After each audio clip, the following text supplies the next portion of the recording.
I am Vinnie Tortorich. Folks, your good intentions have been stolen, but don't worry. I'm here to help you get them back. You may be soft and succulent at the beginning of this process, but hang in there. Before long, you will be lean and mean, guaranteed. I'm winning. Winning. Charlie Sheen. Winning. Let's talk about winning, folks. It's the Wednesday show. And he comes in every Wednesday. I'm talking about the beautiful, the lovely Mr. Chris Shaffer. Yeah. Chris, I want to talk about winning. I want to talk about winning because you and I had a meeting earlier today. And we were talking about what we've been able to accomplish in 1 year. In 1 year. And folks, listen closely to this. Because I think a lot of times people look at a guy like me and they'll say, "Oh, Vin, you don't know what it's like. I weigh 500 pounds. Vin, you know what it's like. Doctor told me I need to be on all these medications. You don't know what it's like." Oh, I know what it's like. Nobody that I know has lost more than me in their life. And when you want to talk about a 10-time loser, 20-time loser, I've failed at almost everything I've ever tried in my life. And you'll look at me and go, "Well, fuck you, man. You look pretty successful to me." If you look at all the failures versus the successes, you will go, "Oh, yeah.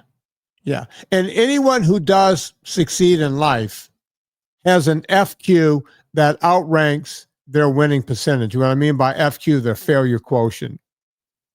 Because you see, you're going to fail every time. You're going to fail every time until that one time when you succeed. It's one of the reasons I like watching football on the weekends. You could be 3 touchdowns down and barely mathematically able to win the game. And a winner will figure out a way to win. By blocking 2 field goals in a row and returning 1 for a touchdown? Sounds like we're talking about a specific game here, Chris. It's almost like that happened yesterday, and that was bizarre. But it happens. Look, we watched it happen with Henry about 2 weeks ago. I mean, the guy's knocking grown men over like there's no tomorrow. But one Mr. Joey Bosa got his hand on that ball and pulled one out of Henry's hands and changed that whole game around, right? Best running back in the league. Guy weighs 250, runs like a gazelle. Can't stop him. But guess what? He got stopped by one little Italian that had nothing more than a wing and a prayer. I don't know how Joey did it. Let's face it, he's the lesser of the Bosa brothers. You've seen the other one, Nick. Dude is yoked. At any rate, I didn't mean to call him the lesser Bosa. As a matter of fact, he's playing for a team I like. Me and that coach were born like 3 or 4 days apart. The Harbaugh. What was that? John Harbaugh coaches that team. Do I have the teams right? No, wait. No, John Harbaugh. No, I got the teams backwards. Bosa plays for the Bills, right? Yeah. Bosa points it out. Harbaugh is the coach that lost. At any rate, you know what I'm talking about. I love watching those guys. I love the Harbaugh brothers, both of them. Winning and losing. Back in August a year ago, Chris was right there with me. My vitamin company, I don't think we can talk about it now, Chris. It was in shambles. And I was the last to know. I had to go in and fire my good friend, which cost me more than money. It cost me a friendship. It was like I went to a damn funeral that day. It was a funeral. I lost someone who I loved dearly. And I knew that was the possibility when I went in. I knew it was the strongest possibility. But things had to change. And then everyone I spoke to, Chris, I need you to back me up on this or tell me I'm making this up. every attorney, every accountant, our private banker, everyone says, Chapter 11, just shut it down, go Chapter 11, screw everybody. And by the way, the man on the other mic would have been screwed for a lot of money also. True, false, Chris? Where are we on that? It's true. Very true. You and I had a lot of hard conversations about that at the time. And Yeah. we looked at the numbers. Everything looks good, but it's just not there. Yeah. It's not where it should be. Nothing You was know, where it we had some problems with supply chain breaks, but those problems seemed to continue after the supply chain break, which made me find a chink in the armor. And I'm using a lot of hyperbole here, but it was bad. And we didn't know how bad it was until I literally went over and grabbed the books to my own company, brought them back here, and got forensic accountants to pull it apart and went, dude. They didn't say dude, but you know what I mean. I think it was more broski. Broski, hey, shoeless bro Jackson, you're in trouble.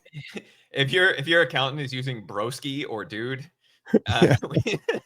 that may be a sign that you want a different accountant. Vinny, that might have been the origin of the problem. Well, had we had my accountant, see, I ended up going to my personal accountant and said, would you mind looking through my business? And he pretty much said, it's over, Johnny. It's over. Move on. And I said, as Stallone said in First Blood, Part 1, I guess, original First Blood, nothing's over. Nothing's over until I say it's over. Except he yelled it and he had a machine gun and what have you. But yeah, I had, and then I called my friend down in New Orleans, self-made bazillionaire, who's now retired. He's 85 years old. And I said, Jimmy, his name is Jimmy. That's why I call him Jimmy. I said, Jimmy, what do I do? And he was the only person to tell me, he said, you have time in your life. Look at the time you have. You're 62. I was 62 at the time. He says, you don't have that much time left. And I said, to rebuild the business? He said, no, you have to decide what you want to do with your life, and you're 62. Most people start thinking about retirement at 62. Are you ready to go back into this? Or do you think you want to just retire what you have, cut your losses on that company? You got these other companies, just cut it. Let it go. And I said, Jimmy, it's not about the time. I got to do this. And he goes, why do you have to do it? I said, because people trusted me and I'm about to let them down. And I don't care how much time I'm saving in my life, I would be letting these people down. I can't do it. I cannot do it. And I told him what I would have to put out of my own savings into the company. And Chris, you know what that number is too. It's a hard number to swallow. It's really hard. It was hard for me. I grew up poor. These kind of numbers don't even make sense to me. But we did it. We did it. Now we're winning. Took a whole year. And by the way, we're not done yet. We're not even close to done. Not even close. But this correlates to what I like to talk about with you guys. When you're sitting there and you weigh 500 pounds and your A1Cs are 12 and you've taken every Manjaro and Wegovy shot they'll give you and nothing's working, and you had your stomach cut out and nothing's working, and you're thinking, it doesn't work for me. That's where I was in life, in business. I had taken every Wegovy shot, every semaglutide, every GLP-1, and I had my stomach cut out and it just wasn't working financially. But just like being down 3 touchdowns, anything can happen. But it won't happen unless you put your mind to it and make it happen. We all have the discipline to do whatever we want, right? You just got to want to do it. It's got to matter more than anything else. You've heard me talk about this on the show all the time. when I was in Hollywood and I was the big, sexy Hollywood celebrity trainer, and everybody, I go to these parties with these agents and the agents' wives and the whole thing. You know, I don't talk about clients once. You want me to tell you one of the families that I worked with? Yeah. The Kings. Do you know who the Kings are? Like Don King? No, bigger than Don King. Bigger than Don Not bigger King. than Don King's hair, but bigger than Don King. Yeah, not his hair, but regular Don King. This family is bigger than. You ever hear of King World Production or King World Distribution? No. While Chris is looking that up, because I'm sure I've seen some of their stuff. Let me tell you who they are. They write Oprah's check. Okay, that's who they are. King World Distribution, the Kings. Okay, Wheel of Fortune, Jeopardy. Mm-hmm. Okay, that makes sense. Yeah. They distribute. They're huge. All of them live up in. Those are the type of people. I go to those parties, right? I go to these big producers' parties and because I was invited to everything all the time. And all these expensive people would say to me, these billionaires, they would go, "You work with A, B, C, and D. Can you make me look like her? Can you make me look like him?" And I would go, "Yeah, I'll tell you the secret right now." And they would go, "Yeah, tell me the secret.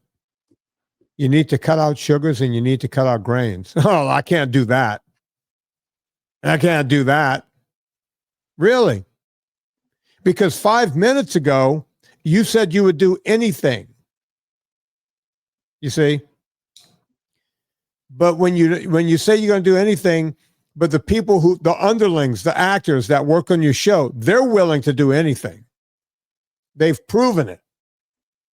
They've proven it, right? They'll stay a size 0 if they have to, if that's what it takes. You know, if you ever saw a soap opera star, not in a soap opera, they look weird in real life. They look like caricatures. They have little skinny bodies and they somehow have big heads. So people on television have kind of big square jawed heads. The camera loves that. And their bodies are tiny. Try to look at it when you look at these television stars on when you see pictures of them. Most of them have tiny bodies with big heads. It's just the way it works. I wish I was making this up. They look like lollipops, some of them. Right? Make me look like them. Cut out sugars and grains. No, I can't do that. What else you got? Literally, that's what I would hear. See, folks, you can have more discipline than the people who run Hollywood. You just have to want to do it. You just have to want to do it. Chris, any thoughts? You threw out a sly quote, and I think there's a better sly quote, which is going in one more round when you don't think you can. That's what makes all the difference in life. Right? Yeah.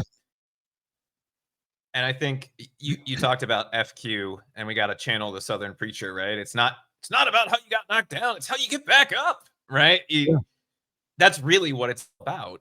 And if you're looking at this as I lost, then you've already lost, right? You only lose at something. You only really fail at something when you stop trying. Whether it's business, whether it's fitness, whether it's losing 250 pounds or more, right? That stuff only applies. You've only truly failed when you've given up. And one of the things, Vinny, it comes up a lot in the VIP group, is I fell off the wagon, right? Oh, my son, nephew, cousin, great-great-grandma came over and I had ice cream and I've been doing nothing but eating garbage since then. I need some accountability to get back on track. That's not what we're talking about, right? Because at least at that point, you've made the decision to keep yourself accountable. You know that you have the problem, that you're on the verge of giving up. Right. But when you resign yourself to say, well, I tried and I failed, right? And this is something we've talked about over the last few weeks with adherence to a low-carb diet. Like, oh, it's not sustainable. It's just too hard not to eat sugar. Right? Vinny, if someone's eating NSNG, can they ever have sugar or grains? Sure. Yeah. It's what you see. All right. So let me clarify. It's no sugars, no grains. Right. But let's say you're hanging out with your friends on some weekend and you're away from home and everyone goes to the Waffle House and it's supposed to be the best one. If you go and have that waffle, you're having sugars and grains in the same meal. You go right back to eating on your diet right after. See, I'm never a stickler about that. Now, I'm a little, I'm talking out of both sides of my mouth. I'm a bit of a stickler to myself about that. Right? Because I feel like I have to be. I need to stay in dietary ketosis because I know that that keeps my cancer at bay. It doesn't mean that I don't drink wine when I have my KST rule, Kristen Scott Thomas rule. If I'm in front of my sister-in-law, I can have wine. I never see her. I was supposed to be at her house. I don't know if you know this, Chris. Sidebar. I was supposed to be at her house 2 weeks ago for a party. And we decided not to go. Mick Jagger was there. I was like, damn it. I could have hung out with Mick Jagger. Wait, wine and Mick Jagger on the same day? Yeah, I mean, it blew my mind, right? Now, that's a great way to go off the rails. I've met Mick Jagger before, right? But he doesn't know who I am. He never met me. It was like through a client and we were somewhere. I can't tell you how and what. It was back when he was with Jerry Hall. That's how long ago it was. And I met Mick. He doesn't know me from Adam, right? But it would have been cool in a more intimate setting because it's like, oh, this is the brother-in-law of the famous person I'm hanging out with. I could have had more conversation with Mick this time around. But yeah, I could have been there drinking wine and hanging out with Mick Jagger, right? But here we are. Such a loser. What were we talking about? I lost the train of thought. We were talking about rules. Do I ever have? I mean, can you ever have sugars and grains? And the answer is yes. Add life into living. Yeah. Right? And when you acknowledge it that way, this sounds like really hippy dippy to say, but you take the power away from it. Right? When you say this thing is forbidden. And this is the whole story. You brought it. You just said he didn't know me from Adam, right? This is the whole story of Adam and Eve. Adam and Eve. Yeah. You want the forbidden thing, right? Yeah. Like original sin is not eating cake, although it could be. It's you want the forbidden thing more than you want what you have right now, so you go get it.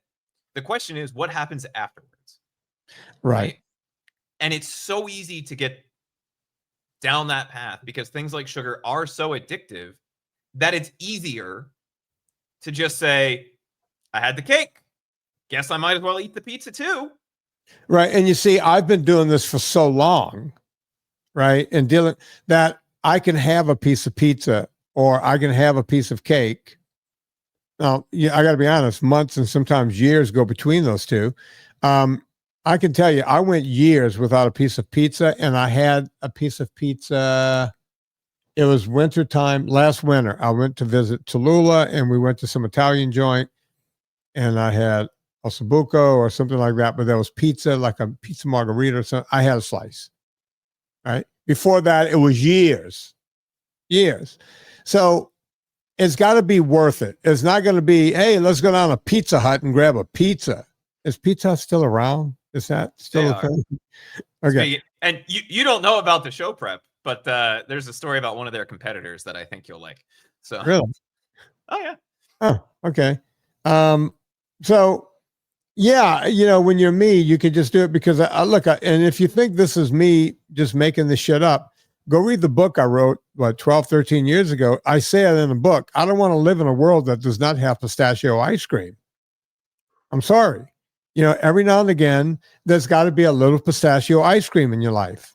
It's just a fact. Right? So, Serena's birthday was yesterday. Mine's coming up in a few days after this podcast is released. And we didn't have any big celebration for hers, and we're not going to have any cake or celebration or anything for mine.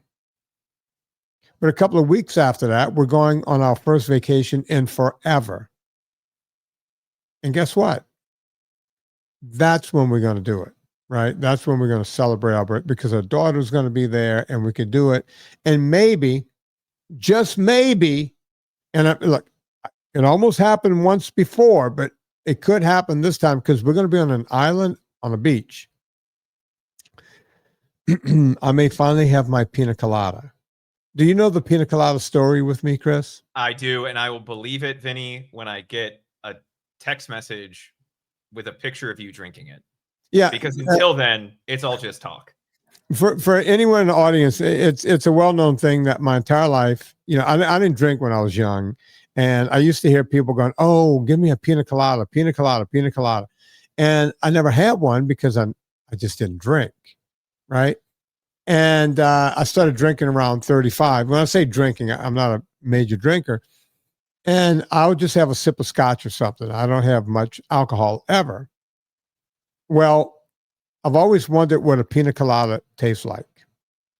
Never had. I've tasted like a pina colada yogurt or something. I'm told that doesn't taste anything like pina colada. So I've always wanted to have one. Now, about a year and a half ago, I was at a wedding down in Destin, Florida. And I was staying at a resort.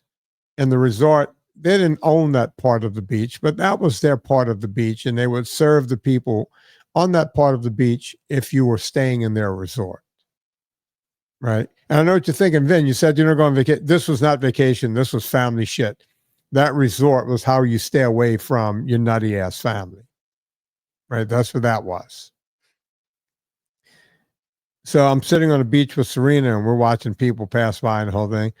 And the guy comes by and he goes, "Can we get you anything to eat?" And I'm thinking, they're going to only have seed oil, seed oil, seed oil. And we said, "Hey, do you have a menu?" They gave us like a slip, which was a menu.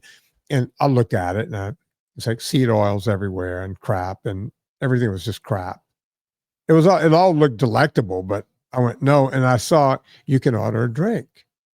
So I said, "Hey, can I, do you have a pina colada?" "Oh, sir, we make the best pina colada here. We're known for our pina colada." And Serena goes, "You got to get it. You've been talking about the stupid drink now. I've been with you for 17, 18 years. This is all you talk about." So I said, "Sir, I would like one pina colada." And he goes, "All right." And then he goes away and time passes and I'm not thinking about the pina colada, right? It's like, it's not really on my mind. And then we look at the time and we have a wedding rehearsal to get to. So we got to hustle back to the room, get cleaned up, you know, get the sand out of our butt cracks and, you know, you put clothes on, go to the rehearsal dinner and the whole deal. And just as we're getting up, the guy is coming out with the pina colada. And I said, "Charge it to my room." And he says, "No, it took us too long. This is on us. Don't worry about it." I said, "Either way." And Serena goes, "Don't you want a sip of it?" And I said, no, I don't want to have my pina colada like this."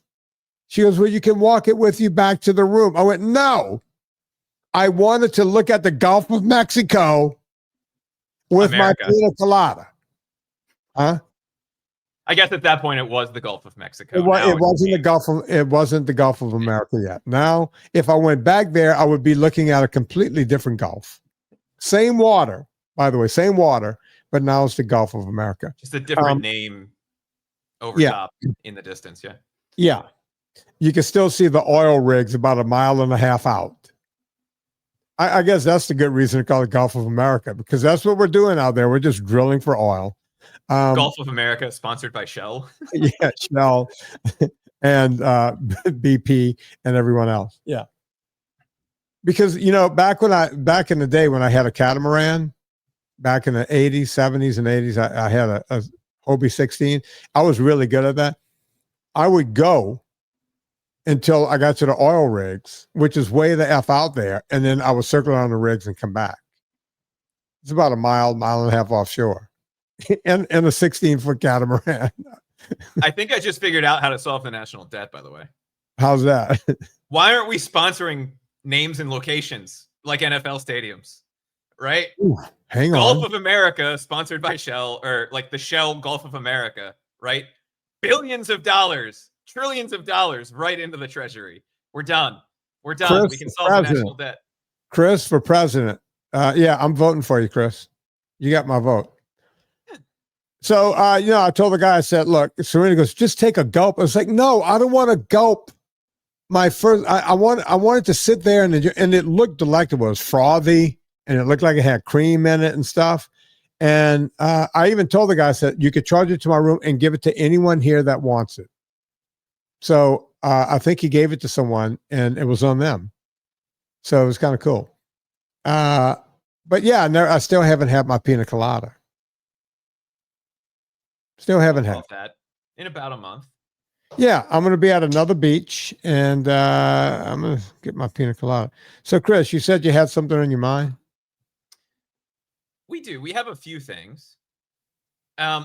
First, are you familiar with the chain Wingstop? No. Obviously, they make wings. You don't say. Did you know they add sugar to their French fries?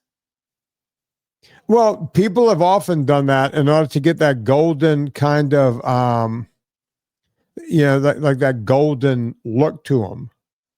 But not just for the frying portion. The salt they put over top also has sugar in it. This is not a new thing. I just became aware of this. Do they taste sweet at that point? Yes. So the fries, all right. So what you need to understand, folks, white potatoes are already 100 on a glycemic scale. They're cooking them in seed oils, and now they're adding another carcinogen to the top of them. And they're actually sweet. More sugar to sugar. And I know like everybody that has eaten at Wingstop is going, this is old news.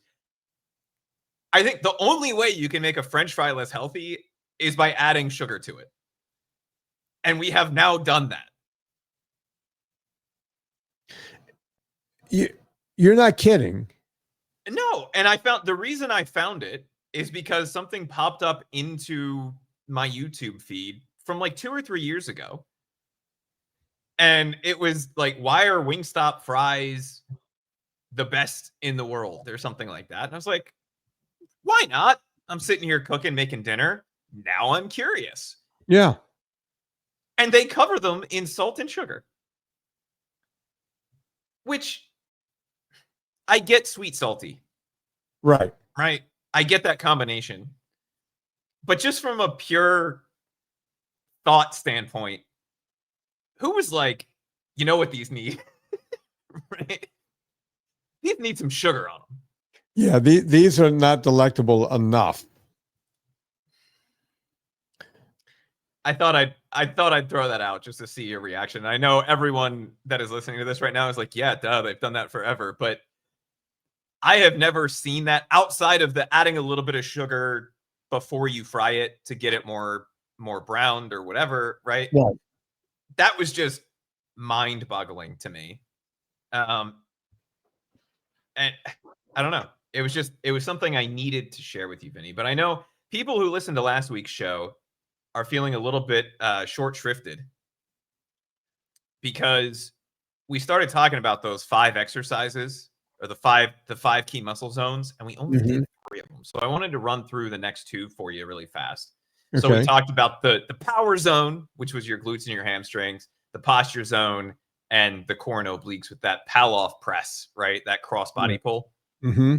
The other 2 that they were talking about, if you're getting older, that you should really emphasize, but realistically, these apply to everybody, are what they call the mobility zone. They recommend overhead press, which I know you're a fan of, but their number 1 recommendation were face pulls. Okay, is that where you pull towards you to your face like this with usually like a real high row? Yeah. Bodybuild that's an old school bodybuilder thing to actually work on, the back part of your delt, like the rear delt, the teres majors and minors, the stuff right in the top of your back, which doesn't always get hit really hard when you're doing back work because you're pulling much lower, right? So you'll get like the lats, the wings people see, that's, the lat muscles. And some of those other muscles, they get used, but they could be, if you don't pull correctly, they could be somewhat dormant. What was their reason for using that exercise? Because that seems like, neither here nor there. Yeah, it was just, they're saying it was the most effective because what they were focused on were the injury prevention side of that. And it gave more stability to the rotator cuff, I guess, than just a standard overhead press. Yeah. Well, but I thought that was interesting because I don't know that I've ever seen face pulls recommended outside of like a bodybuilding type of a thing. Notice when I did the routines, the 6 to 4 and the 2-day routine, I left that out. I didn't even record those because I recorded a bunch of stuff that we're not using in the videos. I didn't even record those because people are going to go, wait, what? Should I be doing these? Because there's so many auxiliary exercises that if you're doing, look, let me go back. There is nothing wrong with any exercise. I've always said the best exercise is the one you're willing to do. Right. And some people love doing these, adding them to their routine. But when I'm trying to add a lot of muscle to people, I'm concentrating on compound movements. End of story. Everything else is just burning calories and just burning you through. And, you're just faffing around, right? You're not getting anywhere. Doing excessive sets, Chris, again, from the routines I put together, I don't have any kind of bullshit warm up, do 3 warm-ups, do this, do 5 sets. No. It's all warm-up set, medium set, heavy set, period. Except for on the 2-day routine where we're doing set to failure. Boom. Right? There's no use in just wearing muscles out for no reason. You want to get the message to the brain. It's a neuromuscular thing. The brain and the muscles work together. That's how they grow. That's the science. There's no guessing at this stuff. Right? There's no guessing whatsoever. It works a certain way, and that's it. Now, people are, Arnold Schwarzenegger used to say he did 10 sets of squats. Yeah, they were taking major drugs, too. Major drugs. Back in his day, probably Carnivore and Dianabol and all these other drugs. And towards the end of his career, I'm sure HGH was available. They weren't just taking drugs HGH. by the bowl list, Vinny, just for you.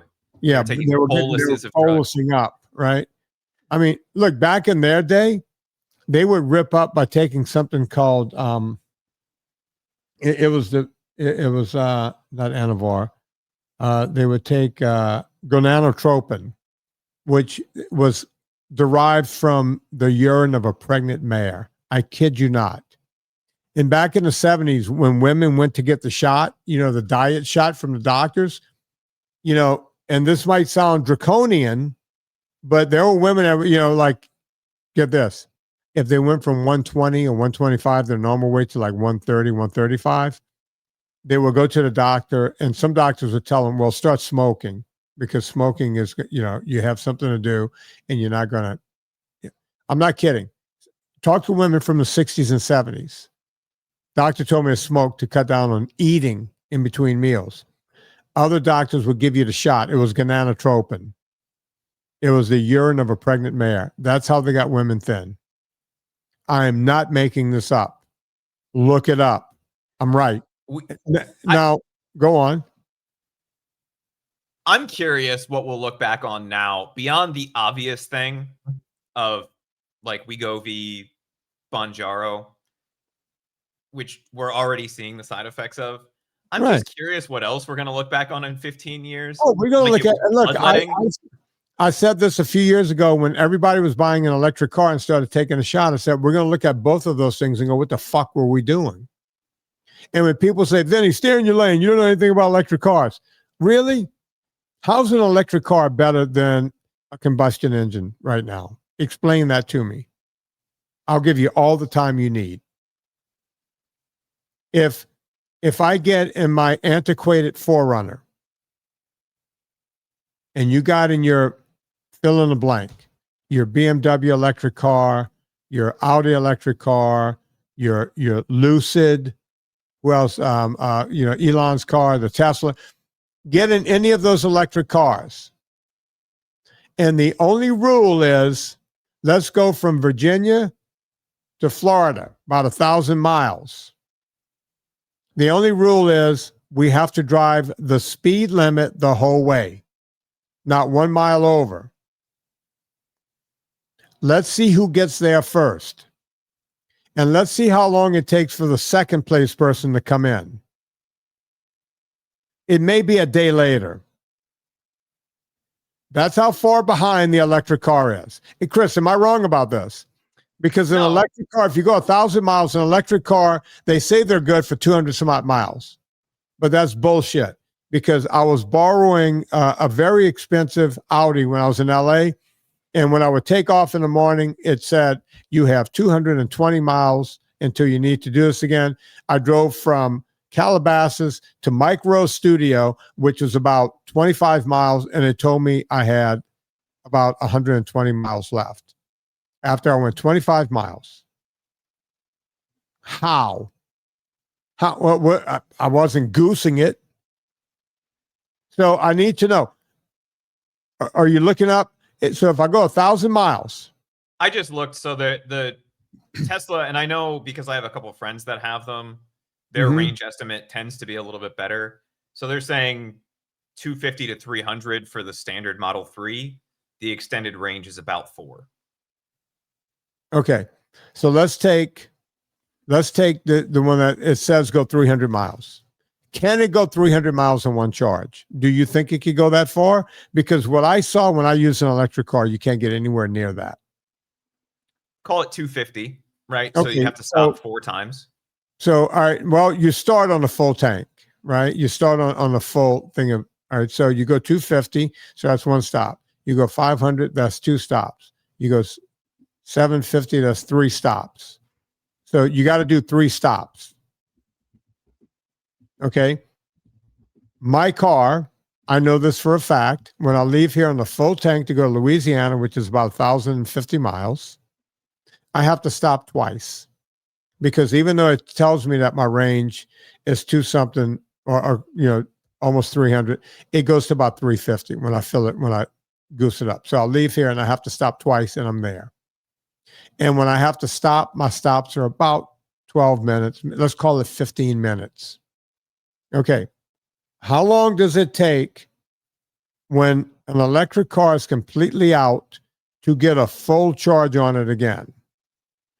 So it would get to, I think it's 80% in 15 minutes, but then it slows down massively after that. So the way that like the supercharger for Tesla works is it'll very quickly charge you up to that 80% range. And then in order to not wear out the battery, it slows down for the last 20%. Your phone does something very similar to that. But you're talking another 15, 20 minutes. Okay. My understanding was when you put them on the charger at home, it takes a lot longer than that. Well, so if you're using a home charger, it's a different wattage, right? So if you're going to a charging station, they have faster chargers. Like Sheetz has the Tesla chargers in a lot of the Sheetz locations. So that's substantially more powerful than what you have at your house. Okay. So how long to fill up a car? Call it a half an hour. Half an hour. Okay. And you're telling me once you get that half an hour charge, you could go now another 250 miles? So from zero battery to 80%, which they're saying on average is 220 miles. That's 12 to 15 minutes on a supercharger. Okay. To fill it up the rest of the way would be another 15 or 20 minutes, right? So to get another 100 miles on top of that. Okay, but you need the 100 miles because now we're talking about extra stops if you don't do it. So you pay me now, pay me later. Right. So if I'm taking pee breaks and everything else, you're still getting there at least an hour and a half quicker than the Tesla. Yeah. Right? Yeah. And you're not saving the planet. I don't give a fuck what anyone's saying. What are you going to do with those batteries? Where are they going to go? You tell me.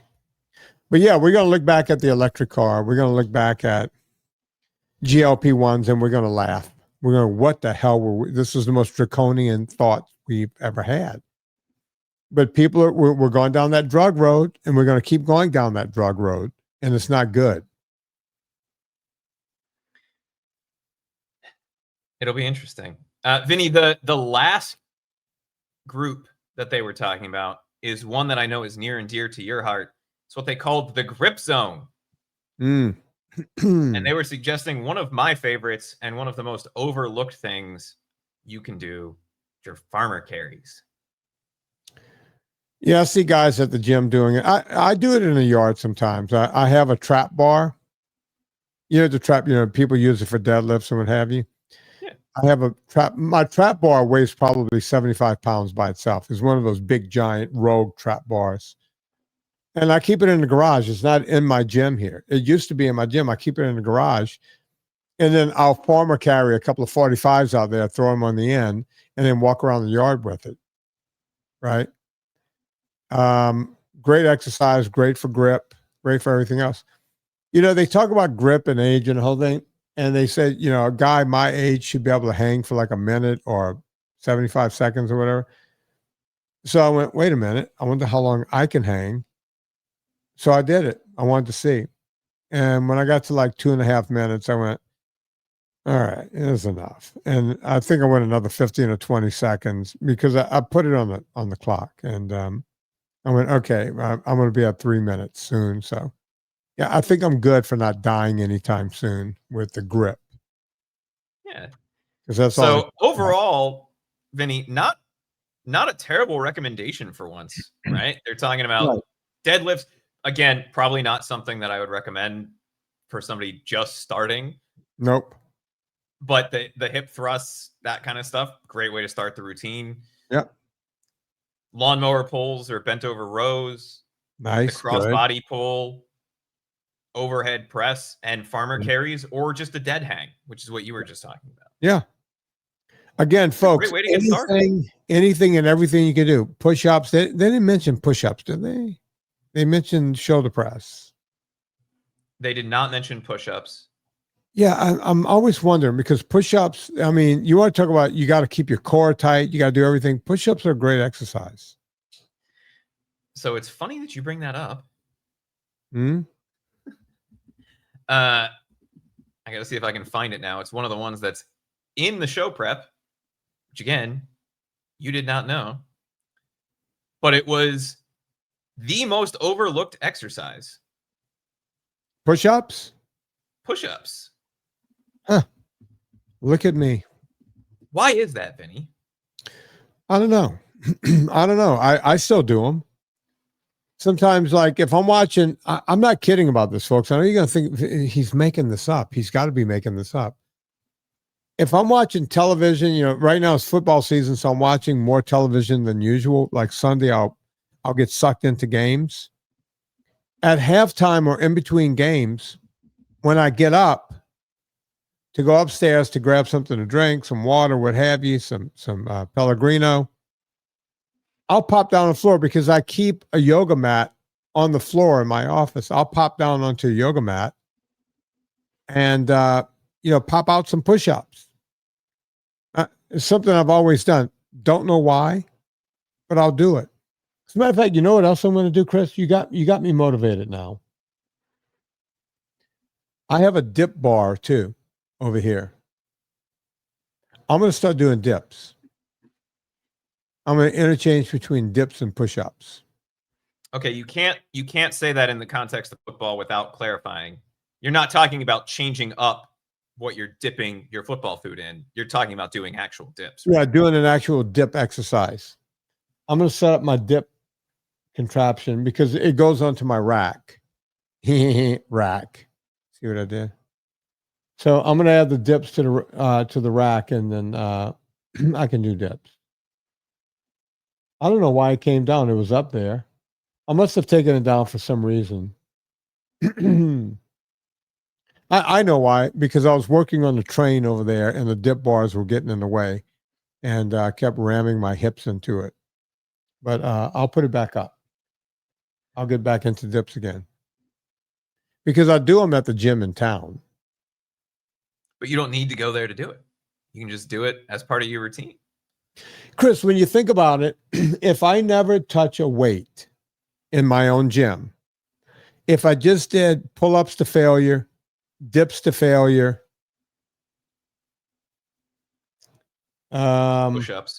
push-ups, and one set of lunges, each leg to failure, or I never have to touch a weight. I can bring anyone in this gym and never let them touch a weight and kick their ass. Guaranteed. Guaranteed. They would leave here in 15 minutes going, holy shit, what did this guy just do to me? Why did he do it to me? Why does he hate me so much? That kind of thing. Folks, the one thing you won't hate is purevitaminclub.com. We were talking about at the beginning of the show when I was talking about winning, like Charlie Sheen. Most people don't even know what that means. Go check out purevitaminclub.com.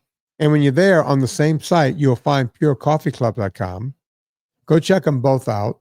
Both very good, very healthy. You don't have to take any of my products to be healthier. Let me be very clear on that. I've always made that point. But if you do want if you do want the best health you can have, you want to be stocked up on vitamins. You want to drink coffee. Chris can tell you right before the show started. What did I do, Chris? Oh, Lord. Can you give me a minute? I need to make me an espresso. I filled up my espresso cup right here. Actually, I think your exact words were, espresso doesn't make itself. Yeah. Mr. Arturo Fuente. I think this is a cigar brand because there's little tobacco leaves all over it. But it's kind of a cool cup, isn't it? Yeah. I like Demitas. Yeah. It's look at that. It's really cool. I mean, I don't mean to make a size comparison, but I think mine's bigger. Yeah, yours is much bigger. But you know what? I don't need a big cup to prove who I am, bro. Oh, okay. Bro. PureVitaminClub.com. Go check it out. We're all go shopping on Amazon. Before you go there, go to VinnieTortorich.com. Click through the banner. It puts coal on the fire, gets my train down the track. If you have any complaints about the vitamins or coffee, go to NSNG Chris or go to Chris over at NSNG. What is it? Just go to purecoffeeclub.com or purevitaminclub.com and ask for Chris. He will fix it for you. We were talking about pina coladas, so we're going to have to play a certain song. So on behalf of Chris Shaffer, my name is Vinnie Tortorich. Put life into living. And let's do it with one Mr. Rupert